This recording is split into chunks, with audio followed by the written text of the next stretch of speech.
As stated in a 2010 news article posted by The Guardian, video games have taken the entertainment business by storm and have now surpassed Hollywood movies in terms of revenue.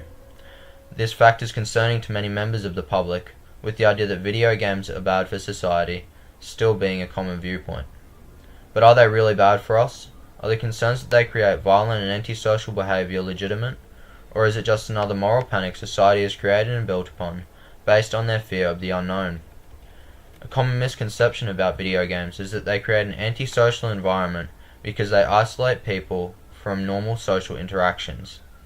Although this may have been relevant when gaming was simply someone sitting on their desktop PC playing Pac-Man by themselves, the new age of technology has eliminated this myth. Although many gamers are still playing one-player based games, advancements in communication on gaming platforms has created an online gaming community where players are able to interact and talk to their friends or other gamers they are playing with very easily. Whether this be through the use of chat rooms, messaging or headsets, gamers are now opened up to a variety of easy to use ways of socializing.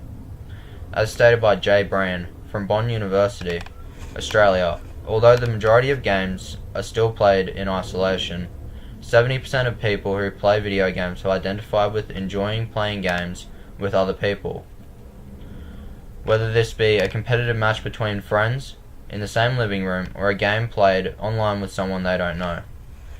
Many modern games have become so immersed in the idea of social interaction amongst their consumers that they have built into their game the need to do certain things which one could suggest create a learning environment for social skills.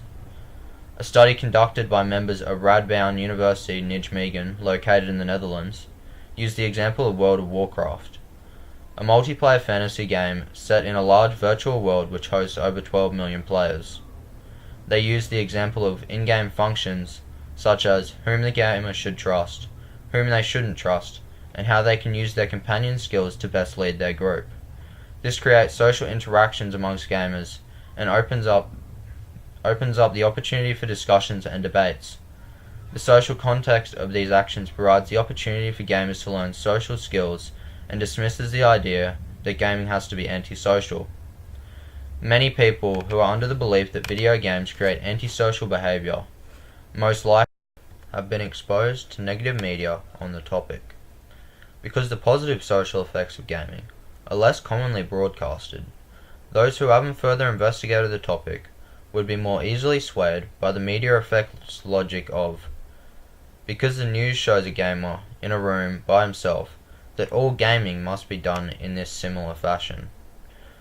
But this media effects logic doesn't take into the consideration of individuality of people and the different ways in which gaming can be conducted. According to an ESA study conducted in 2016, the number of gamers worldwide has now reached 1.8 billion people. Is it really fair to label all these people as antisocial and addicts just because they play video games? The study conducted by Jay Brand from the University of Bonn states that only 3% of players recognize with playing more than 5 hours a day.